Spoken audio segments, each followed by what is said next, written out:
guys, welcome back to episode 14 of The Inside, right? 14? Yes. Okay, perfect. Episode 14 of The Inside. We are on... Oh, hey, Ava. You want to come say hey to the podcast? Hi. Ava's our photographer. We love her. So we are with the one and only, our queen, the queen herself, Faith Burden. Hello. To those who attend Lifepoint, many know Faith. She's been coming here for how many years? Probably like 10. 10? Mm-hmm. Okay, decade. Okay. Make me feel old.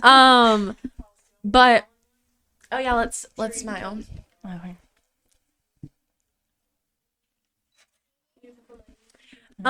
So we're gonna be interviewing Faith on this episode. We have Avon, we have Faith, of course, and then we have Townsend and Macaulay. So I'm gonna start off with asking you a question. Just like introduce yourself and just tell us things that you would like for us and the people that are watching to know. Gotcha. Okay. I'm Faith. I'm 19 years old. I grew up as a traveling missionary, so I have never been into school for more than 2 to 3 years at a time. So within my, kindergarten to like senior time, I was at 12 different schools, I believe. Wait, I needed that, but like, yeah, we moved all the time. So been a bit of everywhere, tried a bit of like every hobby. So yeah, and then I have played basketball my whole life, but then ended up going to Albertville High School and changing over to flag football for my senior year and fell in love with it. And I got 3 or 4 offers off of that and have played at Kaiser University Collegiate flag football. In Florida. Sorry, it's Taylor Swift song. LOL. Do y'all? I have a question. Avon, you have a question? Perfect. So I actually did not know you played basketball, but did you want to do that collegiately before you did. discovered? Okay, and Yeah. what about flag football was your favorite thing that really made you decide to do that instead of basketball? Honestly, it's kind of a funny story. I joined almost as a joke. So I didn't think it would go anywhere, but I could probably dribble a ball before I could walk. My whole family was all about basketball. We had a van that had a big basketball seam on the side. That's how intense we were about basketball. That's what our ministry was based off of. I always thought if I go to college for a sport, it's going to be basketball. And I had even been looking for a while at where to go. But senior year, I had been at Albertville High School for a year already and gone online. But I just didn't get along with the team. Like at the time, I just didn't fit in with the group like I wished I would. And so I ended up having Pastor Q come up to me and he's like, "Have you ever thrown a football?" I was like, "Yeah, I guess sometimes." And he was like, "Good, I need you to be my quarterback." And I was like, "For a church event? What are you talking about?" And he was like, "No, I'm starting a team of flag football." And I was kind of like, okay, yeah, sure. And I didn't take him seriously at first. And but yeah, I had a trip planned to Oregon for the first 2 weeks of the season and missed the first 2 games, and then came in. Nobody knew who I was. I came in late and started playing as their quarterback and ended up getting the offers and getting some NIL deals and things like that. And it was a complete whirlwind. I didn't expect to like it, but I think the most appealing part of it was that nobody knew what they were doing.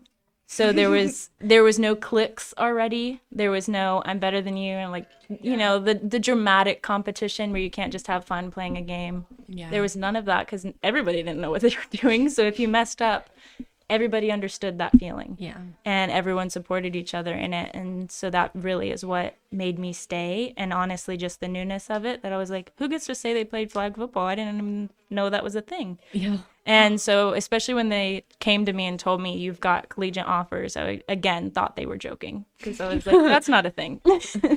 Flag football's not a thing. It's What just do you not a thing. What do you mean? Do y'all have questions? What other schools did you get offered to? So I had one in Tennessee called Milligan University, and then I had Kaiser. I had Warner University, and then I had 2 that said they were going to offer, but when they found out that Kaiser had offered, they said we can't compete with their offer, so we're not going to. But that was Weber University and one in Kansas. So overall, I had 5 so you got interested. like worldwide. You got them all basically. Well, there's only at the time 15 colleges offering flag football was all, because it is such a new sport and such a growing sport. So at the time, there wasn't many to be interested. We're hoping and praying it goes D1 soon. Because by my senior year, there better be some D1 schools. Absolutely. That's kind of how they explained Kaiser to me. They were like, we don't have, those types of titles. But when they were telling me what their offer meant, is they said, we're the Alabama football of flag football, is how they described it. And they are ranked first or second nationally. And they have War Eagle. 4. They have 4 Olympic women on their team, and every game had the Olympic coach watching us. So it's a very so you like get recognized. So I feel like that would be a really good school to like get recognized. Oh, absolutely. Because it's like one of the any of them are pretty good, but the Olympic coach's daughter goes to Kaiser. So he's going to watch his daughter, as anyone would expect. And so having him come up at the same time. And exactly. So having him come up to you after a game was like immediate terror stricken into you. Has that happened to you? Yeah. What did he say to you? He said, kick the little guy out of your hand that's making you drop the ball, because I dropped the ball a couple times in the game that he saw, of course. But when I got a touchdown, he never said anything. He only went to critique me. Oh, but that's good. Yeah. But no, he actually ended up offering me to try out for the Olympic team. So now I'm on their like Instagram DM list of who they send out, who has the opportunities to come. Don't forget me. Well, it's also really expensive to join the Olympic team. Yeah. So I was like, thanks, but no. Thanks, but no. So, do y'all have any like questions, like I guess like light questions before I ask this question? Because I feel like it's gonna get deep really fast, and it's gonna like light question, and it's gonna like. Do y'all have any? I have one more. You have one? There you go. Did you ever want to play football as a kid? Again, I didn't know it was an option. So really, the only thing I thought of that was, in the realm of football was I wanted to play rugby, because that's the only thing I saw women playing that was like football. And I always was a tomboy growing up. I had 3 brothers, so I always was doing stuff outdoors and trying to incorporate like my strength into anything that I did. But again, I didn't know I could picture myself in that role. So once the opportunity came up, I definitely started picturing myself there. But beforehand, I didn't know that was an image I could put myself into. Okay, so my question Okay, so it literally has nothing to do about that, but I ask everyone this. So like, who are your top 5 favorite artists? wait, that's actually a really good question. It is. I feel like it tells a lot about someone. It does. Now I'm on the spot to remember people's names, though. Gosh. Taylor Swift. I'm sorry. I never listened to Taylor Swift. Faith ever. hates Taylor Swift. We somehow still get along. Somehow we're friends, but deep down, we're battling it out. Deep down, we're frenemies. That's how we stay friends. Yeah. Though. We have to picnic at each other. I'm trying to think. I do like some of Noah Khan's stuff. I think his name is Queen, actually. Like Josiah Queen. Oh, yeah, I know who you're talking about. Yeah. They play some of his music here. Yeah, I love his music. Yeah. He sings that song that's like that Prodigal song. Right? Yeah, yeah.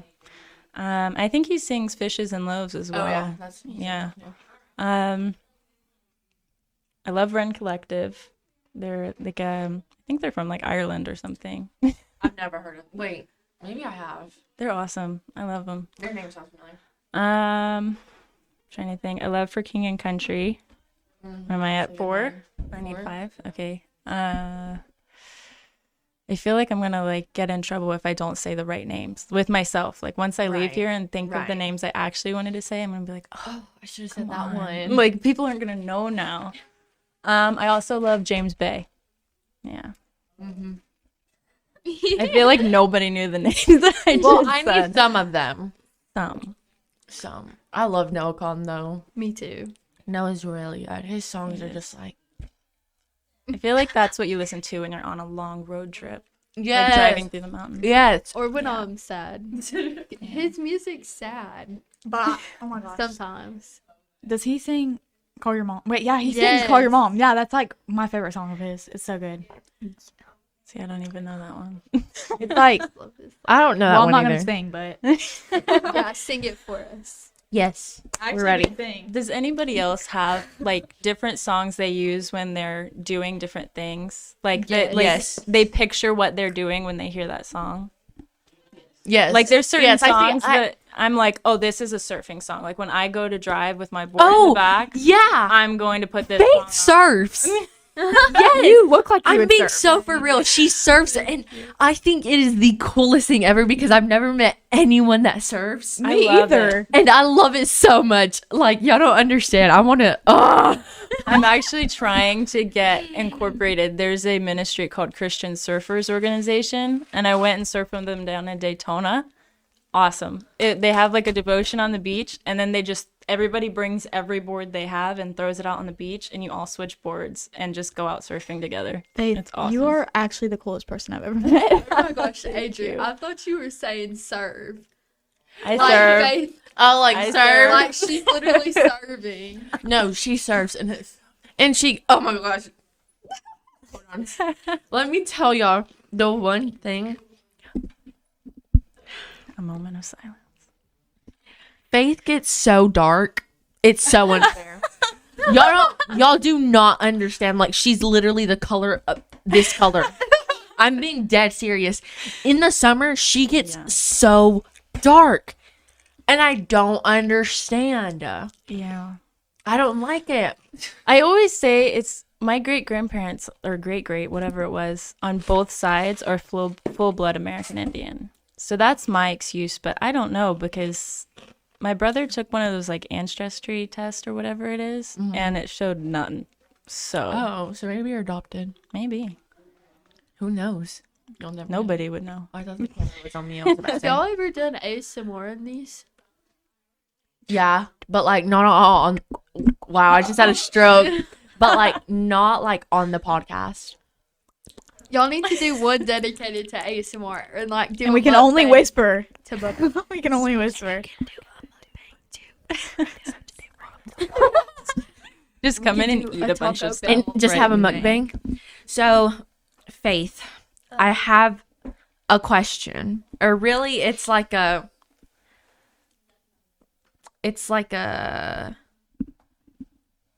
I don't know how to explain that. But like you know what I'm gonna ask. Probably. I think. most Okay. likely. So do y'all know Faith's dad? Y'all don't. I don't you? know him personally. Okay. Well, Faith's dad is my king, and I want to be him, basically. Before, because y'all moved, y'all moved to Florida, right? Yeah. Okay, so they lived here for how long? Goodness. I think like Well, you've been here for like 10, you have been yeah. coming well, to. yeah. I've been at Lifepoint back and forth during the 10 years, but Oh, even okay. when I moved back to North Carolina, I like watched online and everything and Okay. stayed connected. But Well, I they think were the here. most recent time was like 3 or 4 years. Yeah, before we they moved were to here for Florida. a while.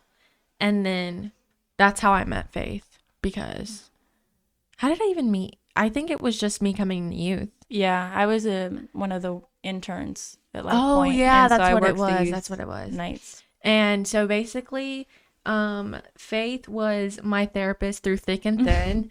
And then the first time that I think I like, because like I always saw your dad like on Sundays and stuff, and then your mom obviously because she's a queen, love her. But the first time I ever like, what's it called, like heard your dad like speak. Wow, words. When your dad, sorry, that's my alarm to take my medicine.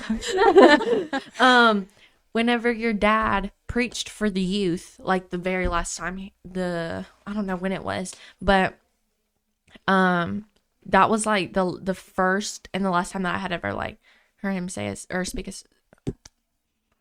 preach. Oh my gosh, I can't speak. Oh my gosh, and it was so good because we had him and like Ragsdale, and it was always Clay. It was always Clay and like Q every now and then and Will. Yeah. But like now it's just always Clay. No hate to you, Clay. We love you. But every now and then we'd get like special guests or whatever. And so her dad was one of them. And then y'all moved a little bit after that, wasn't it? It was like a couple months after that. And then we were all super sad. Very sad. It was a really sad time. And then Faith, if you want to like explain all of that and like explain how it like I guess affected you, because I know it was like it was a huge deal, and like it was a huge deal here, and y'all didn't even live here. Yeah. But if you want to go ahead and explain what you want to So first, I'm kind of gonna go back because I think it explains how it affected me now. So yeah, growing up, when I was in 5th grade, I was diagnosed with OCD and anxiety. I noticed just because I got extremely panicked during test. Like if I heard someone else flip the page on a test, even if I was a question away from flipping the page, all of a sudden everything would go blank and I wouldn't be able to finish the test. Like I was that anxious.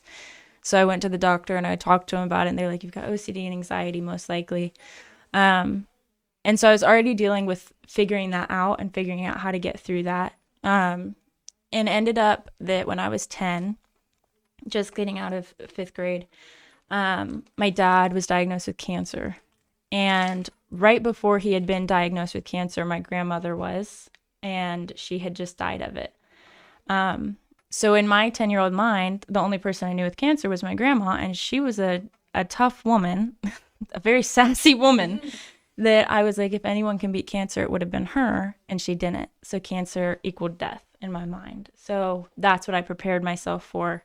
And with my anxiety, and the OCD, like working together, I just repeated that thought in my mind of, I'm 10 and I'm going to have to live without my dad. And so that immediately hit me really, really hard. And he did almost die on 3 occasions. The doctors were talking about making arrangements. I thought my grandparents were coming to just visit, and they came with funeral clothes because they said he's not going to make it through the night on a few occasions. One of those nights, he went into sepsis shock and like this really bad infection. And I was 10 doing the dishes and heard him screaming up the stairs and begging for help. And I realized he didn't know who my brother was. He was like, his mind was so altered by the infection that he couldn't recognize his own family. So hearing that and like going through that process of him almost dying, me hearing him dying, really settled with me. And I had to go back to therapy during that time while he was fighting the cancer, and was diagnosed with depression, and then unofficially diagnosed with PTSD from that night. And that really hit me too. Like, cause in my mind, I'm like, PTSD is for soldiers. You don't hear that for just run of the mill everyday citizens. So when I heard that they thought I had PTSD, it hit me really hard. Like, so this must be a lot that I'm going through. Yeah. And during that time, my grandfather ended up passing away as well. A lot of other stuff happened, even just with my siblings, like involving divorce, unexpected pregnancy, drug, alcohol issues with siblings, all of those things. So, and again, I grew up in ministry where everyone thought we were perfect. Nothing ever happened in our family. We were go-lucky. We got to travel all over the world together. Mm-hmm. It was awesome. And then all of a sudden, my perfect little bubble burst. And all of that happened within 2 years. Yeah. So coming out of that time, I had been put on different medications and things for trying to cope with what I was dealing with. All of them ended up making me suicidal, every one I tried. And so there were a lot of times of me having to tell my mom, like, I need off of this because I don't want to be here. And that went on for a few years. I'd get better for a bit, go back to being really, really bad. Some of the medicines even made me deal with like paranoia and all kinds of stuff, of just a really long fought battle even after those 2 years. And the hardest thing when you go through something like that is the fear that you're going to go through it again. Which is a really big risk with cancer. There's a big chance. They can't even say that you're cancer free till 5 years after you haven't shown any evidence of the disease, because it's that big of a risk of coming back and such a low chance of beating it.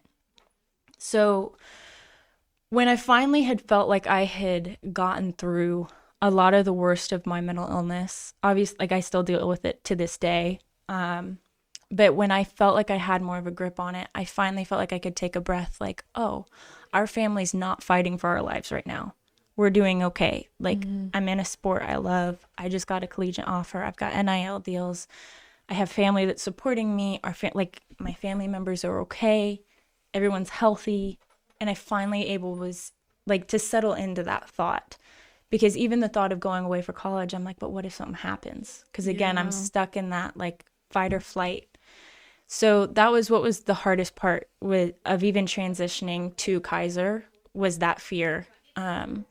But ended up that my mom and dad moved down with me, because at the time we're like always technically homeless, because we're always living at churches or camps or with people, because we're needing to be so ready to just hop on the road for a month at a time, or go to Budapest for a month at a time, pretty much.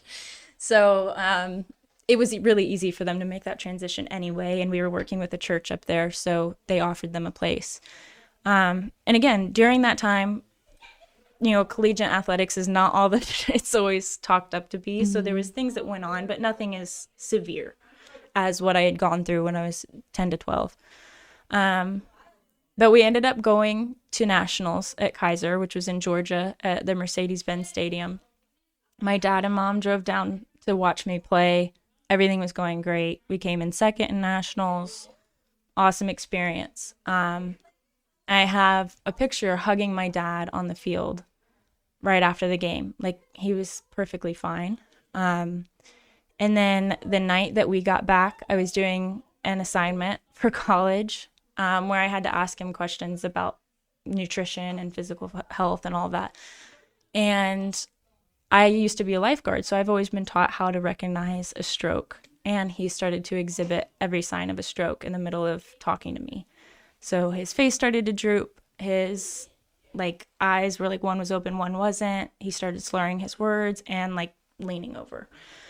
So I run, grab my phone. I'm ready to call 911. By the time I get back to him to check on him, he was completely fine. Like I was like, Dad, you just had a stroke. And he's like, no, I didn't. What are you talking about? So I called my boyfriend, whose dad is a doctor, and I was like, this just happened. I don't, like, am I going crazy? Because I don't understand. I just saw him exhibit every sign. He said, that's a TIA, which is a mini stroke. They can last for less than 30 seconds, and you will have no idea that it even happened to you. Wow. So he suggested we go to the hospital. So I took him to the hospital, got him checked in. All of it was looked at, and they didn't see any problems. So we're like, okay, let's focus on your health a lot for this next little bit, see if we're all right. He ended up having, I think, 4 or 5 of the mini strokes. But all of them had really weird symptoms.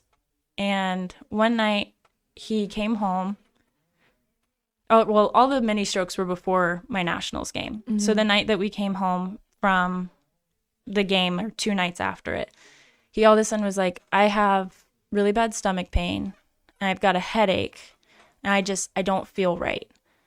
And you know my dad. He's like one of the strongest men on the earth. Like, you won't see him cry, but he also will care for anybody like they're his own kid. Like, but he's just a strong man. And he was panicked. And I'd never seen my dad panicked before. Like, in the midst of all the stuff our family had gone through, he stayed calm, no matter what it was. So I saw him like that, and I immediately was like, this is not right. You know, something's going on if you're feeling that way. So we ended up calling a family friend of his that was a doctor as well. And he said, these are like atypical signs of a stroke that most people don't know about. So I'd still go to the hospital, and he was supposed to be going to the Bahamas the next day for a 2-month stint working with a church there, where there is no doctors, no nurses, no police, no firemen, nothing. It's a 2-mile long island that you can see the water on both sides of. Yeah. Like, there's nobody there to help. So we bring him to the hospital. Again, he's fine. Everyone's coming in saying, I hope you get feeling better. And he's like, I feel fine. It only outlasted 30 minutes of the symptoms. And they were like, let's just give you a CT scan in case. They give him the CT scan and they said, you have a clot in the back of your head that we normally don't find until we're autopsying someone to see why they died. Because nobody normally survives from this clot. And it's normally never caught before that happens. And they said, but not only that, you have a brain bleed on the top of your head. And they were like, and we never see that happen because clotting and bleeding don't coincide. Yeah. They're two completely opposite things. So they were like, we don't know what to do.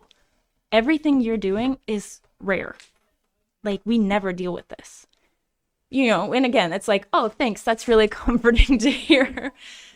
But again, he's acting fine. So I'm like, all right, we'll get through it. It's whatever. And so Mom and I go home. I come back to bring him just like his toothbrush and stuff because we thought he'd go in, find out he had like the flu or something and leave. So I bring him all this stuff for the night. And I'm sitting there talking football, talking about our nationals game, talking about how we played, all of those things. And he all of a sudden is like, I just feel kind of dizzy. So I run to get the nurse. By the time I get back, the side is drooped. And this time it's not fixing itself after the 30 seconds. Yeah. And they said he's had a major stroke. And part of it was due to, again, they didn't know which to fix, the clot or the bleed first. Because you try to cure one, you make the other worse. Even in the way they lay him in the bed. Like, one, you lay flat, one, you lay elevated. And they were like, we just have to kind of see what works. We don't know what to target first. But the clot was so rare that they tried that first. And so they put blood thinners and it caused a second major bleed. And that caused the second stroke, or the big stroke. So within that night, I'm calling Mom, telling her she needs to come to the hospital. Because she hadn't slept at all the night before out of like the fear of everything going on and having brought him in the middle of the night. And I was like, you need to come to the hospital. I think something's about to go really, really wrong. And that morning he came back from an emergency CT and he had to be intubated. So I went from talking football with my dad to him having a huge pipe stuck down his throat, breathing for him. And they brought him for a brain surgery. So he then had a donut-looking pillow covering the big gash in the back of his head where they had to go in and suck the blood off of his brain. Within a few days after that, they were telling us he has level 3 brain damage, which is the worst kind of brain damage you can have. And you need to consider quality of life at this point. And he had still not waken up in those 3 days. He stayed asleep for, I think, another week and a half, 2 weeks of him not moving at all, not even referencing that he could hear us or anything. The most we could get was occasionally he would look like he was trying to open his eyes, and he would communicate by shaking his foot. So he'd say, are you hurting? If yes, shake your foot. And he could shake his foot. And that's the only kind of communication I had with my dad. And they said it might be like that forever. So it went from that to he finally started to show that he was responding a bit more. And they said, but his left side's probably going to be entirely paralyzed and he may not be able to even see. Yeah. Like he might be blind. So again, it's like, okay, so I'm still not getting my dad back. And went from that to he might walk again, probably not, but it'll take years of recovery. And all these things, like, it slowly progressed to being sooner than they thought and him doing better than they thought. But we stayed in the hospital for over a month of every day going there at 7 a.m., not coming back till midnight, having to get up again by 5 or 6 a.m. to be able to get to the hospital on time, and just doing that every day for a month of sitting in the hospital. And after that, we brought him to a rehab facility where we stayed for another 4 months with strangers because it was too far from our home. And he has slowly progressed to now being able to walk not far distances and not very strong, but he can. But he's relearning everything. He's relearning to eat, relearning to walk, relearning to speak, relearning how to see things properly. And occasionally still not all there mentally or like cognitively. So my PTSD has flared back up, essentially, is the biggest way that it has affected me. And going from finally letting myself release that fear that something bad was going to happen to that happening. And then during the time that he was in the hospital, we had a 24-hour stint that 4 of my family members were in the hospital within 24 hours. It was my brother, my grandma, my grandpa, and my dad. During that time, my grandfather had a heart attack, and we thought he was going to get through it and suddenly passed away from it, who I was really, really close to. My grandmother had a heart attack and survived it. And then I was just left with this feeling of, I'm wanting to get married soon, and I don't have anyone to walk me down the aisle now. Because when I thought my dad was going to die, I always said my grandpa will. And then my grandpa passed away, and I was like, I'm going to have to push my dad down the aisle in his wheelchair, which I was still grateful for. Absolutely. And it felt awful to be upset about that, because I'm like, at least I have him. But it's funny, the little things that get you and just make you feel like, why God? You know, like, why did you do this? And so it's been a really hard, 5 months that, again, it's like, if every trial you experience in life happens within a few months, why does that happen to you twice now? And and so it's been that feeling of kind of wrestling with God of what's going on. Why do we have to keep experiencing these types of battles? Mm-hmm. But also a time of realizing you shouldn't engrave in the stone all the trials you've experienced when you write your blessings in the sand. Yeah. And that's something that really stuck with me of, I'm focused so much on why did I have to go through this and this and that when most people don't go through these things within a lifetime. Mm-hmm. And instead saying, I have my dad, when I thought I was never going to be able to speak to him again. And I have my grandma, and I'm able to be here for them. And in the midst of full-time college, I ended up giving up my scholarship for Kaiser and not going again because I'm here to help take care of him. But even in that, seeing the blessings that come from it. Yeah. And I think mainly it's just taught me so much more how to lean on God, because if I didn't have God in this time, I wouldn't have made it through it. Yeah. I mean, if you don't have some kind of hope to hold on to, the times that feel hopeless are even more hopeless. Yeah. Even when it's like, God, I don't see you, and you'd think I don't see the hope, somehow I still see the hope even if I don't feel God. And that's been my biggest learning moment, is something my dad always said, don't doubt in the dark what you know to be true in the light. And holding on to that feeling of God's still there even when I can't see him or feel him. Yeah. Yeah. It's been tough. Wow. That was really good. Oh my gosh. It's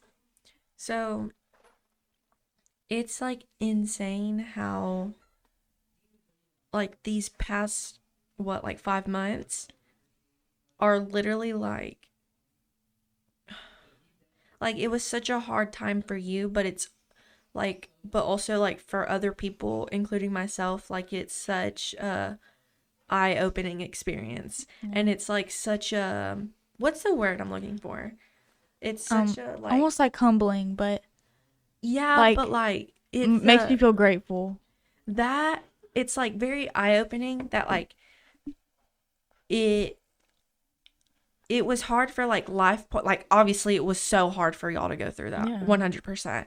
But it was also, you know, hard for Lifepoint watching y'all go through that as well, and like us hurting because like we couldn't do anything. And I'm sure like it was worse for y'all because I mean y'all were watching him go through all of that and you literally couldn't do anything. But I can't find the word. Like it was so, I don't know. I guess, what is the word? I can't think of the word. It was such like a, I don't know. I can only think of eye-opening. I'm really sad That's a now. good word. But it's like, it was so, guys, I can't. I don't know. Think of words for you, and I can't. Like, it was just, I don't know. Just seeing all of that. Like, it was literally like a miracle. Just like watching your dad go through all of that. And me still having hope and like being like, at this point, like there, like good still comes out of so many bad things. Yeah. That's basically what I was trying to say. Like that whole entire situation, it was like it just turned around and it like good came out of it. And it's so hard, especially because like, you know, I've struggled with grief for a very long time. And whenever like you and I would talk about it, like whenever my cousin passed away, it is such a why God type of moment. Like absolutely.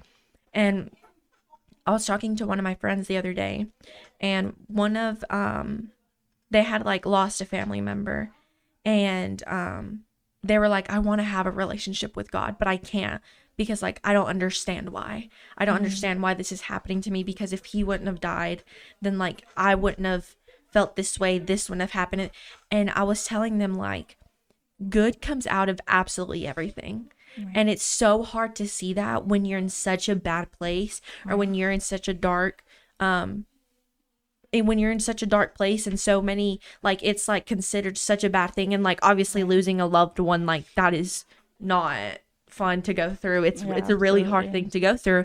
But whenever I was starting to like, I guess when I was going through like the acceptance, well, I guess I feel like I haven't even accepted the fact that she's died, but now that I'm kind of getting to like the acceptance,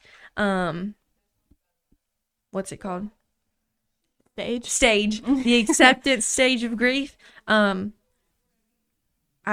like used to get asked a lot whenever I would talk about it. They would be like, but like you seem so fine. Like you seem like it's not even affected you. And that's just because God has given me so much peace. Like I have like my cousin's name was Ruby. Ruby was like my older sister. Like she lived with us, and I did absolutely everything with her. And so the fact that like she passed away my 8th grade year, like I've not been able to experience any of high school with her in my life. And that is so hard for me to like accept, because it's like she was supposed to be a part of my wedding. Like she was supposed to be a bridesmaid and all this. And so Clay's telling us to wrap up, guys. Just give us a second. We're giving you good stuff here. Yeah, we're getting you good things. But seeing how you talk about it and how you show how you truly felt, I feel like it just helps others. Right. You know, and I'm sure your mom's spoken about it some. Yeah.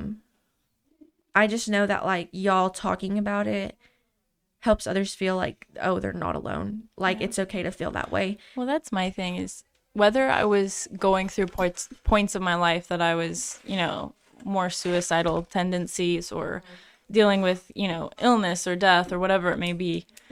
I'm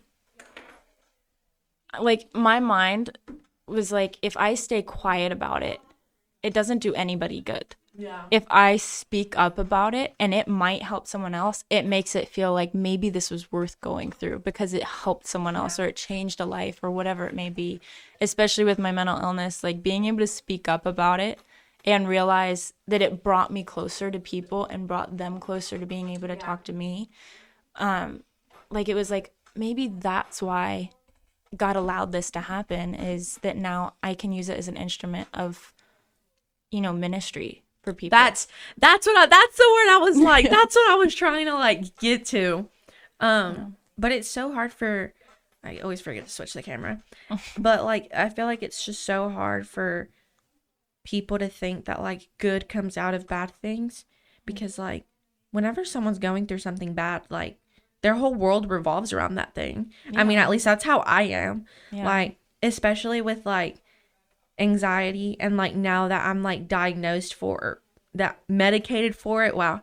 Now that I'm like medicated for it, it's just like I feel like my whole world is falling apart the second I have a minor inconvenience. Right. But like you said, like Ruby dying brought me closer to you. And it was like a relationship that I've had with no other person. It was like I was getting 3 therapy, you guys. Like, it was insane. No, but Faith, like, you moving away, we've definitely not spoken like daily like we used to. Yeah. But Faith was like my older sister at this point whenever Ruby had died. And because we had Ruby dying made me meet so many people that I may not even be close to now, but it was just the impact that they had in my life and the spiritual impact they had on my life. And honestly, Ruby dying is the reason that I even got close to God. And that is what gives me peace over the whole entire situation. Like, yes, her dying was one of the worst things I've ever had to go through, mentally and physically. Like, I literally felt like I died at that point. Like, it was, it was not okay. But it helped. It's 100% something that's a part of my testimony. Like, it helped other people spiritually. It helped me spiritually. It helped me gain a relationship with those around me. Like, it was such an eye-opening type of thing. Like, because I mean, like, before her, I think it was in like 2017, my uncle died, but I was like young. I was very, very close to him, but I was young. So I didn't understand, like, death. Like, that wasn't like, a thing to me. But Ruby died in 2021. I was in the 8th grade. I was very aware of what death was. And so her dying, it was like, and it was so unexpected too. Like, it wasn't like something that was like, oh, prepare yourself for it. It was like, it happened on a random night. It happened on Easter. It happened at like 2 a.m. on Easter. And I had to sing for church. And then I got in the car and my mom like told me, and it was so unexpected. And it was like, wow, you could literally die at any moment. And it's insane, because like, I just cannot wrap my head around the fact that like death is even a thing, and I don't like it, and I wish it wasn't a thing. But it also just gives me peace. Like, I know everyone is always like, she's in a better place now. But like, you want them next to you though.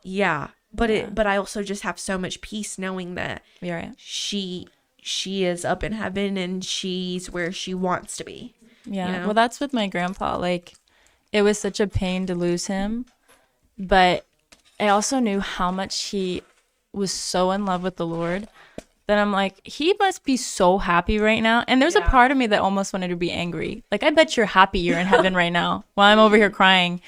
But it was true. Like, that's something that comforted me, was knowing how much joy he now has, that the person he literally was waiting his whole life to meet, he just met, because he had such a desire to be with the Lord. And not in a sense of like suicidal, obviously, but just because he was so in love with the Lord. It was like meeting your celebrity hero or something. It was him meeting the Lord.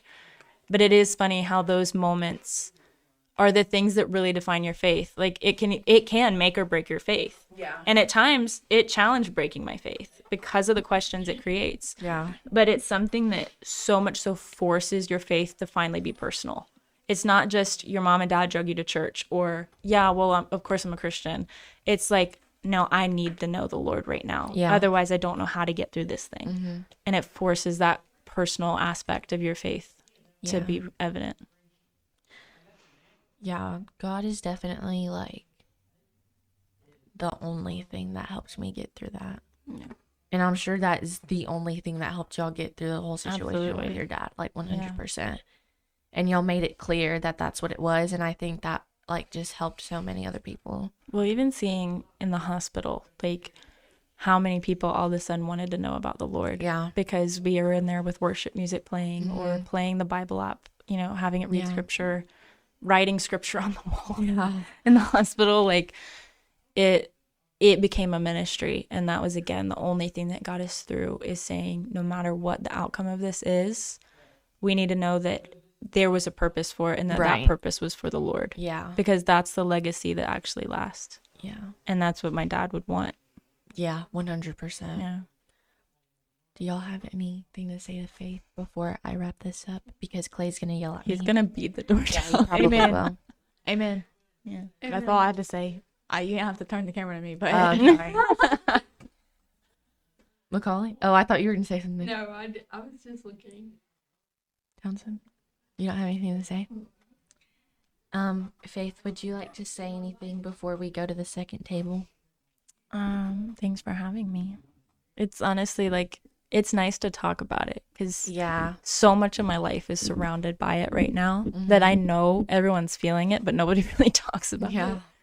So it's nice, like, being able to take a step back from what I'm in and re-see all the areas that the Lord's Yeah. in. And, like, as hard as it is sometimes to remember those moments, it's good to revisit them and say, Yeah. like, look at where we are now, though. Mhm. So it's honestly been a blessing for me to talk about it. So Yeah. thanks. I don't know. The whole entire thing is just like, it's like so good. And it's like, oh my gosh. Like, it's insane that like God is capable of doing so much. Absolutely. And it's like, Well, just remembering, like, miracles do happen present day yeah. is crazy. Because I feel like so many times I'm like, that only happened in Old Testament times. Yeah. That's not a thing. And it's insane when you like see it like with your own eyes. Yeah. Yeah. Well, I'm going to wrap this up and then we're going to come in with a second table and see what questions that they have for Faith. So y'all can, Avon and Townsend and Townsend and Macaulay. I was basically just going to tell y'all to say bye, but I just bye, peaced out. Guys. Hey guys, welcome back from the break. We're here with table 2. Hi. Eller. We have got Alex Austin Moon. Clay, or Austin Clay Minor, Alex May, You need to go by your first name. V, I'm the. Please. and then Faith and Let's see. Litzy. I'm sorry, I always forget your. I know, Wow. I always forget your name though. Re-record. We record. So y'all know whenever we. Yeah. So y'all know the drill. Whenever we interview, y'all just ask questions. And do y'all know a little bit about Faith, or do y'all? Yes, I know a lot of it. I know. I know everything. B just said who is Faith. From the flag football? Yeah. Yeah. Oh yeah, you joined before. After she graduated. I mean. Journey was training the other day, and I was there. I was just like making. Yeah, I sure- was like, you I look didn't familiar. I didn't get to see her full face because it was like so cold outside. So I was Oh, like, Yeah, okay, that's okay. true. I was Well, literally trying to train, now and I- I'm like covered in like a mask and a hat. Like I can we're tell not by her supposed to voice be. now. Faith, if you want to tell the girls a little bit about yourself. Yeah. Faith Burden, as bad as it sounds, Burden. I'm 19 years old. I played one season at Albertville High School's flag football, First team. First ever team. Flag football OG. team. Yeah, and then got some offers from different colleges for it and ended up signing with Kaiser University and played there. So yeah, I kind of have dabbled in everything, lots of different interests. That's about it. You got a question? Yeah. Go for it. So, like, when you first joined flag football, did you know you wanted to go to college for it? Absolutely not. I didn't know it was a thing. Did. When they told me that I had offers, I thought they were joking with me. Like, I really did. I was like, why are you messing with me right now? Because I was crying because I was like, I didn't expect to like this sport that much because I had missed the first 2 games and only played pretty much half the season. And then they were like, yeah, you've got offers. And I'm like, that's not a funny joke. I'm crying right now. Don't make me get hopeful. And then they're like, no, we're serious. You're meeting with one next week. You'll be practicing. And I was like, wait, hold on. Next week? Yeah. And I had no idea. Yeah, I had no idea. At the time, there were only 15 colleges that offered it in the United States. So How many are now? So cool. I don't even know. Now there's like a bunch of... Yeah. Need might be getting it. Yeah. I don't care. I'm Yeah. not going to sneeze. You know, Not. if they offered you free money, I'm not I'm going going to to sneeze. sneeze. No. No, I'm going to Sneed I don't know why you wouldn't go. for I don't basics. wanna be Hey here. guys, I wanna look. stay home. Do y'all want to see this really funny picture I just took of Clay?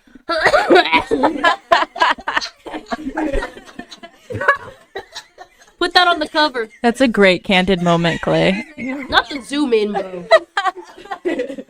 Send that to me. Everyone's going to think it's like no big deal. And then they're going to realize people were crying last time. Every, That's the cover. And then they're like... and then they see tears in the corner. All the tears are because of what was I Clay. gonna say? Everyone screenshot that and make it Clay's contact picture. This is cool. He has popcorn stuck in his teeth. Go through Okay, this Lindsay, you have a podcast. question? What made you get interested in what made you want to play flag football? I kind of started as a joke. I have played basketball my whole life, and I thought if I ever... Carissa, stop calling Clay. Wow, unprofessional. Oh, why'd you answer? Welcome to the podcast. Hey, Chris. Oh, okay, sorry. Okay, go. Sorry, I'm sorry. I didn't know what just happened.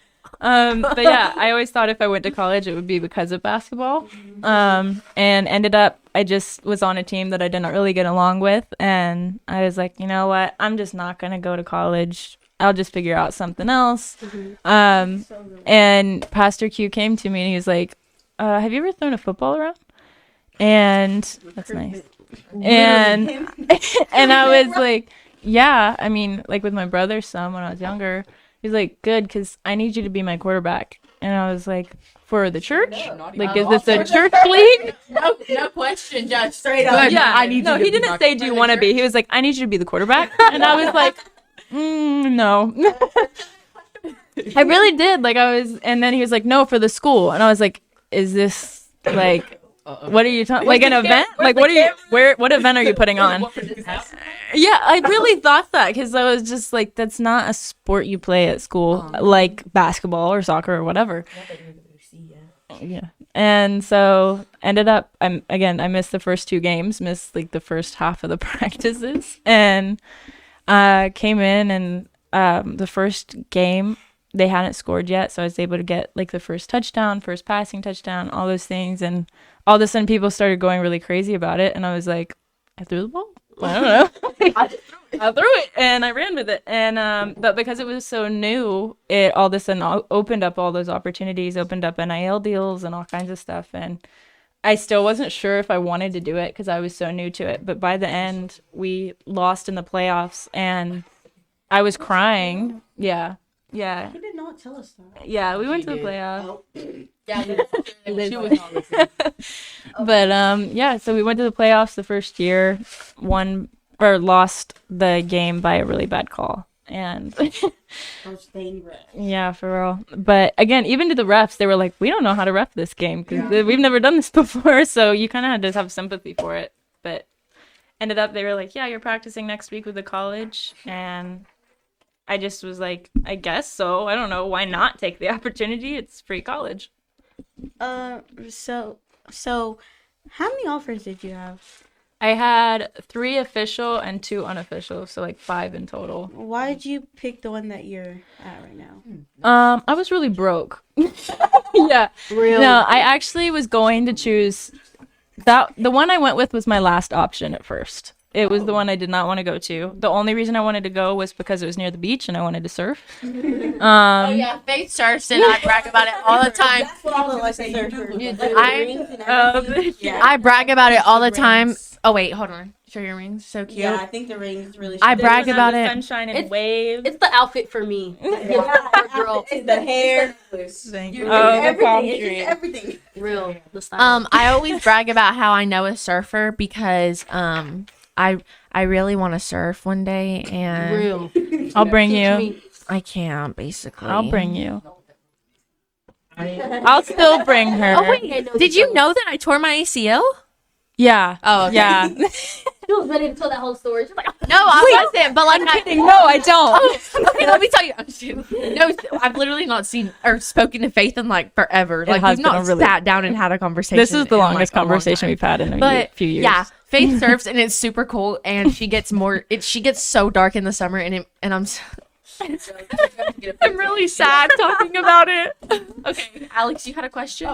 What college did you originally want to go to? Like your dream college? Milligan University was one that I really loved. It was like a great Christian university that I got along with everyone really well. And I would have been a starter because they were the newest college to get it. So they hadn't really developed their program. So that was really appealing because I knew other colleges I'd have the chance that I'd end up just being sidelined because their program was more developed. So that was my main choice, but they were really expensive. So I was kind of like, I don't know if I should. And they had like these weird. I had the same thing that just happened to you. The last podcast happened. I ended up having I just started like mumbling over my words like you did or at the last thing. And you were like, I just had a word stroke. Yeah. But yeah, they had like weird stuff about their scholarships that like the money couldn't stack or something. And so I had to like choose one scholarship or the other that they were offering. It was really weird.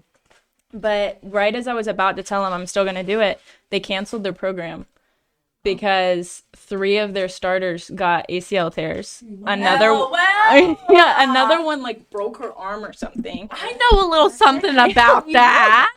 And so yeah, it was canceled right before I was about to sign. And then Warner University, also in Florida, was going to offer, but they were still a little more expensive. And I ended up meeting with the team, and let's just say they were very interesting girls. That's all I'll say. There was just a lot of stuff that made me really uncomfortable about going there. Just feeling like I wouldn't set well with the team. yeah. And when you're a collegiate athlete, you spend 90% of your time with your teammates. Yeah. And I was like, if I don't feel like I'm going to get along with these girls, Don't don't do it. I love the coach, love the school, all those things. And like nothing against those girls. It's just I didn't think I'd fit. So Kaiser was kind of the last place that I looked, and they ended up offering the most money. So I was like, yeah, I guess so. Money. But ultimately, honestly, I went there for ministry because when I met the girls, there was just something in me that felt like they needed to be loved the way Christ loved me. And that felt like cliche to say almost, but it hit me like, what if I can use the time here to make a difference, not just on the field when I'm in a game, but just to these people off the field? And it ended up like creating a lot of really cool opportunities. So I think ultimately I decided to go there because Jesus wanted me to go there and to use that time. Okay, so we asked. Well, I don't know. I think I ask this question every time we have a guest on here. But like, how do you balance your relationship with the Christ and like playing and practicing like every day? I think that's a really good question. I think my main thing is honestly doing everything for Christ first. Like, I'm not fitting God into my day. I'm fitting my day into God. So I'm not like The bar is Nah. But like, Quote going in my notes. quote going in my notes. Put that over Clay's face picking the kernel out of his teeth. He's gonna be doing that the rest of this episode. We'll just keep the camera rolling until he gets it, even when all of us leave. But that was something I really struggled with to start with, because I was like, "Ugh, I'm just exhausted. I've been working out for 3 hours, practicing for 2 hours, had college classes all day, had to drive through Florida traffic that's terrible. Like, I'm too tired to, do my devotion or pray or whatever." And I was trying to fit God into my schedule instead of saying, this time is my time with the Lord, no matter what. If somebody says, I need you to be here at this time, but it's during that time, I say, no, I have something to do. Mm-hmm. And taking that seriously. But I think the other thing was the verse that really helped me was do all things unto the Lord. And it sounds silly, but it's like, what is all things? Well, it's all things, including my sport, my classes, my homework. Everything should be unto the Lord. So when I was on the field, I would tell myself, like, every time I'm lining up on the line, I'll be thinking about my route, and then I have to choose whoever's guarding me and pray for them. And that was my way of, like, trying to help because, college athletics has a lot of things people don't talk about that are really hard to deal with. But that helped me get through practices, especially harder ones, that it was just like, okay, even if my flag football feels off, like, or I have something that's upsetting me, how can I serve someone today? And I walk on the field every day saying, how can I serve someone today? How can I show him Jesus today? And that literally got me through the season and got me through that stage of life. And just saying, like, everything's to the Lord. The two square feet of space that I take up at all times is my mission field. It's not just when you go to Africa or whatever it is. It's where this table is our mission field right now. When we walk out of the store, it's our mission field. And taking everything that seriously. Nah, proper. That was so good.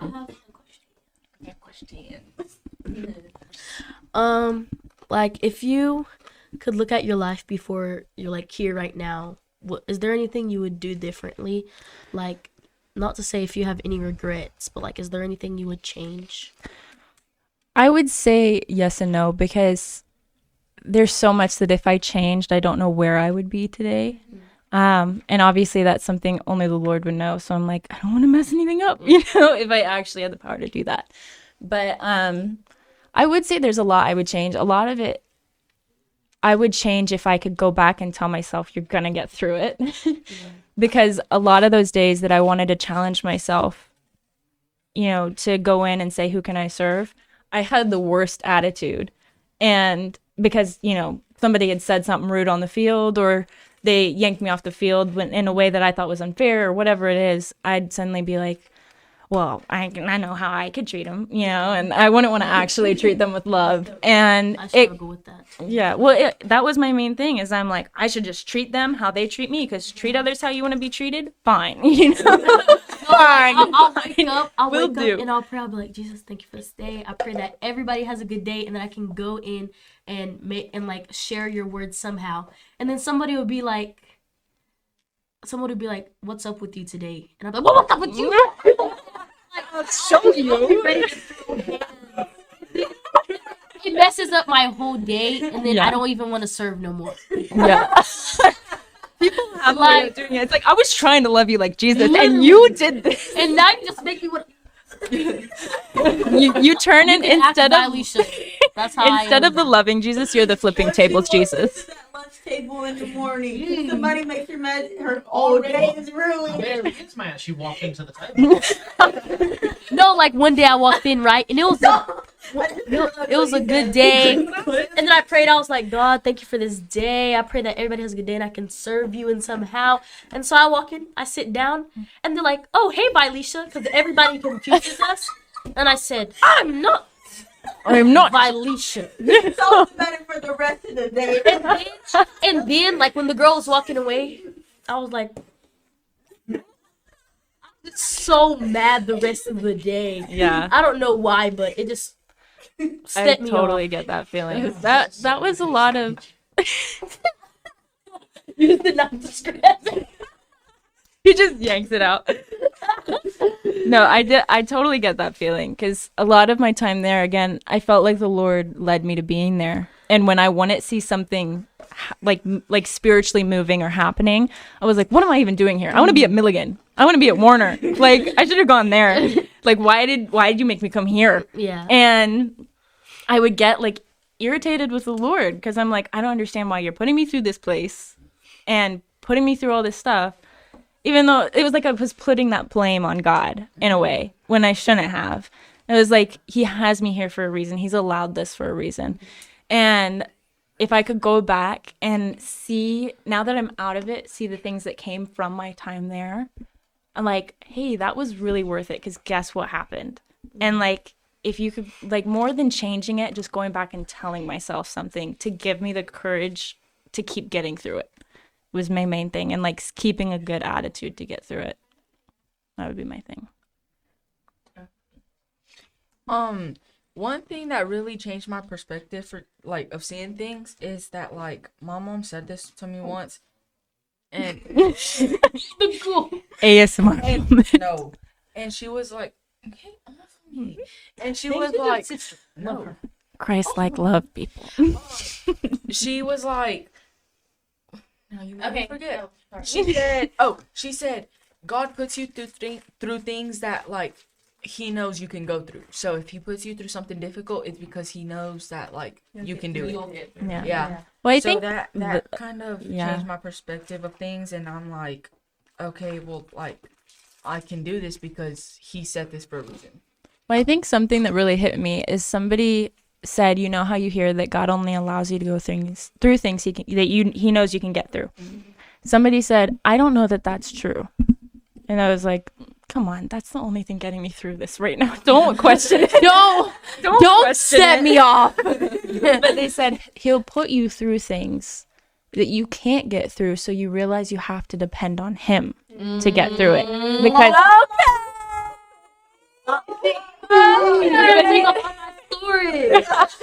Girl. but he's like, and that hit me, like, it's true, like, it's God that's getting you through it. It's his strength that he's given you that's getting you through it, that even if you're getting through it, it's because of him. Right. And sometimes he makes you go through those things to realize that you need to lean on him for those types of Absolutely. things. Yeah. And sometimes, like in the first table, we were talking about like grief and like losing loved ones and stuff. And I was was intense. talking about how whenever I lost my cousin, the only reason I started having a relationship with God is because I leaned on the Lord through my whole entire grief journey.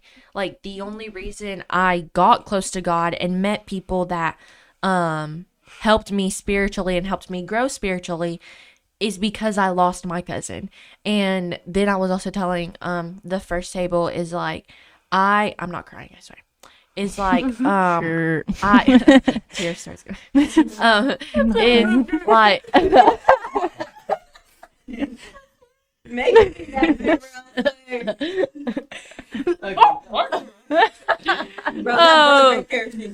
I know there's like fly.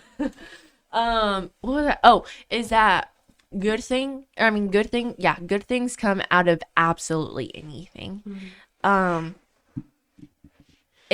Good things come out of death, and which is insane because death is one of the worst things I think anyone can go through. It was definitely one of the hardest things I ever went through was losing my cousin. So the fact that it helped me find my people and losing her had me get closer to a lot of people, and it made me realize like I don't understand why God is having me go through this, but like why are y'all laughing? My Alicia's my laughing gosh. because Lindsay Gold. Oh. It was Tummy. It was Oh. her tummy. I think it was her tummy. her tummy. Oh, I don't know, but that I don't even remember what I was You're saying. talking about your cousin. Well, I know that. How it made you find certain. Oh yeah, it helped me find my people. It helped me find my place. Those that I fit in with, like, it showed me so much, even though it was such a dark. I was in such a dark place. And what was that thing that you said that your dad said a lot? Oh, don't doubt in the dark what you know to be true in the light. Yeah. It's so wise. For your parents. Yeah, her parents. Oh my gosh, I want to be her parents. Wait, were you honestly. done with your story? Yeah, you want to go? Kind of about like seeing new things Yeah. after you lost a family member. It's kind of relatable to me because my grandma, she's still alive, guys. She was in the hospital because she was like having trouble breathing, and she's 67, so like, thought she was gonna die, and I was like really scared because my grandma was like my mom's best friend, like. Sorry, she just ripped her mic out of the table. Oh, I thought you were laughing because I said thought she was gonna die. No, I'm so sorry. I'm sorry. She literally just is holding this and then just goes.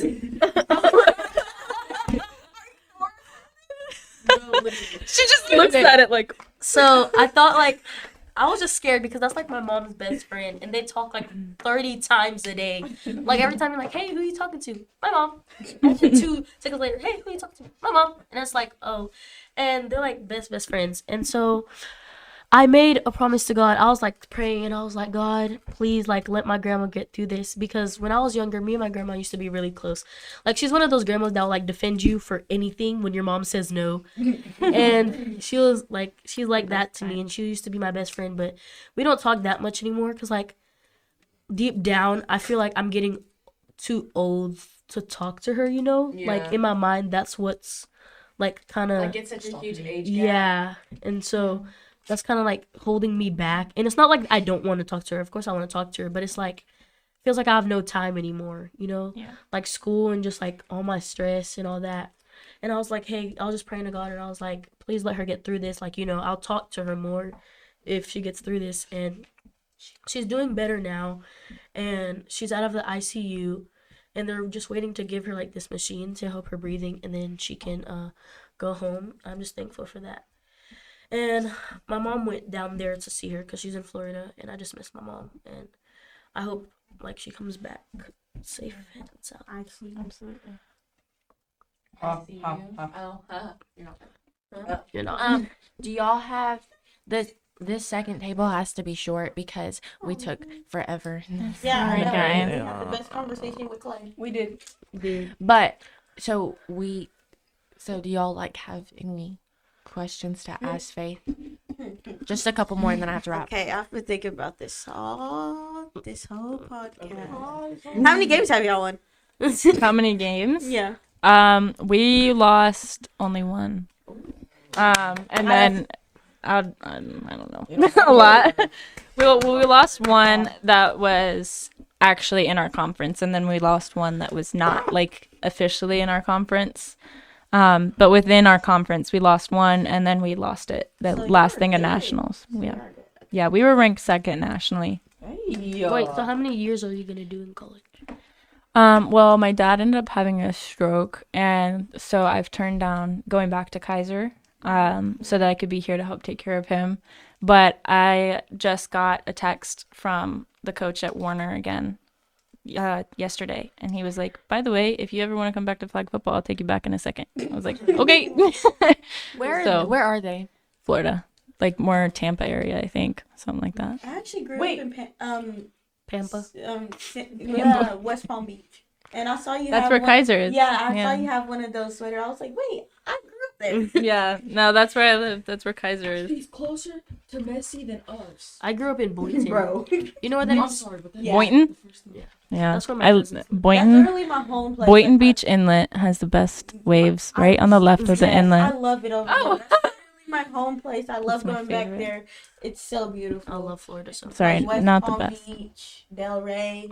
I love it all. No. all I know is Boaz, Huntsville, guys. Name. Oh, I love it here. Boaz, I love it. Arab. So many places to It's amazing. Geraldine. oh, The waves down here are wonderful. waves. Right on the left. So much places to explore. On the left under the sun, The rec amazing center. waves. Yeah. The rec you wanna go center? to Mountain Air. Not Daytona, not Delray. No. Boaz, Alabama. Boaz, Alabama. Bruh, That's the where only it's place we at. That's the place to be. go. That's the only place we go. Do y'all have anything else to ask Faith? Y'all don't? Okay. Do you like your name? Do you like your I name? Faith? do. It's kind of like a pun, no matter what, because people are either saying I have faith in you or you're a burden on my shoulders type of thing. So no matter what name I lead with, they're like, Oh, both first and last name. yeah, first and last name is a joke, but I do like it. Wait, what's your last name? Burden. Oh, Yeah. you're a Every burden, Faith. for real. You're a burden, Faith. Burden. Like, It's like Right. a negative connotation to it. Like if somebody says you're a burden, it's like you're a weight to them type of thing. You mean nothing. Yeah. Basically. Oh, Technically, I do. I'm the one with the name. I know. That's an example. I know. Like, mean nothing. So before I wrap, I'm like not gonna break this. Before I wrap this up, is there anything that you would like to say, or anything that you would, like, for? Do you have a question? Yes. Okay. Okay, Last I'm one. sorry. I'm sorry. What is one thing that you would say to all of us flag football players? People who look up to you. Or people who look up to Do you. people? Yes. Wow. Journey definitely does. Yeah. I'm telling you that. Oh, I love my clients. Let me get an autograph for Drew. No, they're great. I would say staying true to yourself. That's the biggest thing, because college athletics, you're going to find so many different environments that, to be honest, are nothing like Albertville High School. They're going to be environments that demand a lot out of you and will make you think that to meet those demands, you have to be someone else, or you have to act a certain way, fit in a certain way, whatever it may be. And that was a really hard transition for me, especially staying true to my faith in an area where I got legit persecution for my faith. And that, unfortunately, is a lot of flag football, as they think, oh, you're playing a man's sport, so you got to act like a man. And it's like a lot of, and nothing to say bad stuff about men. Don't cancel me, Clay. But it's like such a competitive world, because they think it can't just be a fun game, that I'm getting in trouble again. We're giving him good stuff here. He Clay needs is to getting calm on to down. me because I'm going over time. But I think because it's such a high demand and high competition sport, that people tend to think they've got to be rude or intense or whatever Yeah. it may be, and they'll make you think that you have to join in on that intensity and that rudeness to I'm gonna make my spot on the team because I forced my spot on the team. It's such it can be a very negative environment type of thing. And that's not every college, but at Kaiser, it's such a high-end school for flag football that it was. And so make sure to take a minute after every practice or every game or every season and just say, who was I at the beginning and who was I at the end? Whether that's the beginning of the practice versus the end, the game, or the season. And make sure to reflect and make sure those changes that were made to yourself were positive changes. Yeah. As I was saying, sorry, I'm just kidding. No more questions. Is there anything that you would like to end the podcast with, or you would like for those that are watching and those here to know? I would just say again, thanks for letting me be here. It's been very fun. Of course. Oh, no, stop.